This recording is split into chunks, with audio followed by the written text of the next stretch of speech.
નમસ્કાર દોસ્તો, સ્વાગત છે આપ સર્વનું તમારી પોતાની YouTube channel ocean coaching classes પર।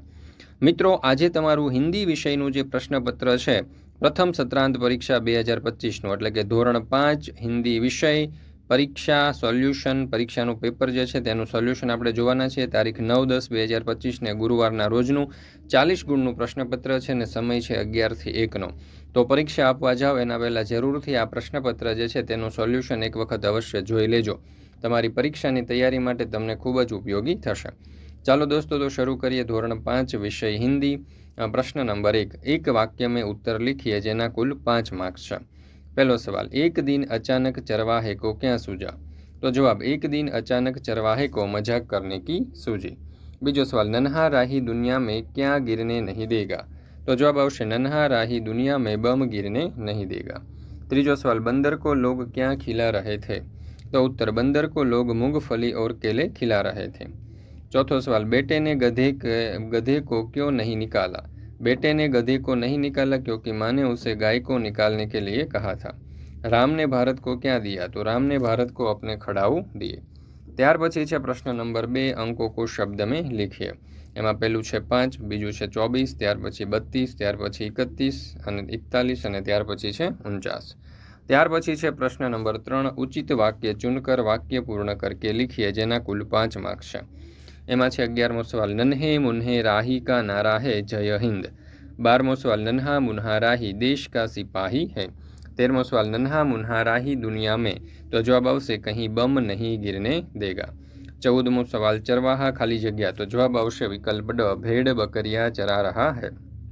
15मो सवाल, नन्हे मुन्हे राही ने शांति की नगरी, तो जवाब आवश्य विकल्प ब, अपने वतन को कहा है। ત્યાર પછી પ્રશ્ન નંબર 4, પ્રશ્ન વાક્યોं का मातृभाषा में अनुवाद करके लिखिए। એમાં 16મો સવાલ, मुझे हिंदी बोलने में मजा आया, तो जवाब આવશે મને हिंदी બોલવામાં મજા આવી। 17મો સવાલ, मैं सबको प्यार का चलन सिखाऊंगा, तो હું બધાને પ્રેમનો વ્યવહાર શીખવીશ। ત્યાર પછી છે પ્રશ્ન નંબર 5, चित्र के आधार पर 5 वाक्य लिखिए જેના કુલ 5 માર્ક્સ છે। ચાલો તો જો અહીંયા સરસ મજાનું આપણને એક રસોડાનું ચિત્ર આપ્યું છે, એના ઉપરથી 5 વાક્ય આ રીતે આવશે। यह रसोई घर का चित्र है, चित्र में माता रसोई बना रही है, तवे में रोटी है, माता रोटी बेल रही है, पास में पानी का मटका पड़ा है, कहाड़ी में आटा पड़ा है, थाली में सेकी हुई रोटियां पड़ी है, दादी माँ के हाथ में किताब है। ત્યાર પછી છે પ્રશ્ન નંબર 6, રેખાંકિત શબ્દો का लिंग परिवर्तन करके वाक्य फिर से लिखिए। किन्हीं दो જેના કુલ 2 માર્ક છે। મિત્રો, આ જે છે ધોરણ 5નું જે મોસ્ટ આઈએમપી પ્રશ્નપત્ર છે પ્રથમ સત્રાંત પરીક્ષાનું જે છે તે, તો જરૂરથી દરેકે દરેક વિદ્યાર્થીઓએ આ જે પ્રશ્નપત્ર અને તેનું સોલ્યુશન છે તેનો અભ્યાસ કરી લેવો। એમાં છે 19મો સવાલ, તાલાબ में हाथी नहा रहा है, તો હાથીનું જે લિંગ પરિવર્તન કરીએ તો થશે હથીની, તો તાલાબ में हथीनी नहा रही है। 20મો સવાલ, रेगिस्तान में ऊँट दौड़ रहा है, तो रेगिस्तान में ऊँटनी दौड़ रही है। તેના હાથમાં છે પિંજરે में शेर दहाड़ रहा है, तो शेरનું થશે શેરની, પિંજરે में शेरनी दहाड़ रही है। ત્યાર પછી છે પ્રશ્ન નંબર 6b, રેખાંકિત શબ્દો का वचन परिवर्तन करके वाक्य फिर से लिखिए। પત્તા, તો એનું થશે પત્તે। ત્યાર પછી છે ગુબ્બારાનું થશે ગુબ્બારે। ચાલો ત્યાર પછી છે પ્રશ્ન નંબર 7, शब्दों के समानार्थी लिखकर वाक्य में प्रयोग कीजिए। राही, तो એનું સમાનાર્થી થશે મુસાફર। વાક્ય, મુસાફર अपनी मंजिल तक पहुंच जाते हैं। ધરતીનું થશે પૃથ્વી, તો વાક્ય આવશે પૃથ્વી पर अनाज पैदा होता है।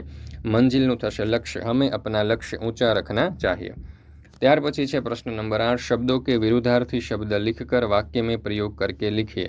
मेरा बड़ा भाई किसान है, तो मेरा छोटा भाई डॉक्टर है। धरती में पौधा लगता है, तो आकाश में बादल होता है। ત્યાર પછી છે પ્રશ્ન નંબર 9, किसी एक विषय पर 8 वाक्य में निबंध लिखिए। એમાં પહેલું છે દીપાવલી, તો અહીંયા જોઈ શકો છો તમે દીપાવલી જે છે તે મોસ્ટ આઈએમપી નિબંધ છે જે આપણે અહીંયા દર્શાવ્યો છે, તેના અથવામાં છે રક્ષાબંધન। તો આ બંને નિબંધ અહીંયા આપણે દર્શાવેલા છે। અને મિત્રો, આપણે આ ધોરણ 5નું પ્રથમ સત્રાંત પરીક્ષાનું હિન્દી વિષયનું આજે લેવાનારું તમારું જે પ્રશ્નપત્ર છે તે અહીંયા પૂર્ણ કરીએ છીએ। ફરી મળીશું મિત્રો આપણે એક નવા વિષયના ધોરણ 5ના પ્રથમ સત્રાંત પરીક્ષાના પ્રશ્નપત્ર અને તેના સચોટ અને સંપૂર્ણ સોલ્યુશન સાથે।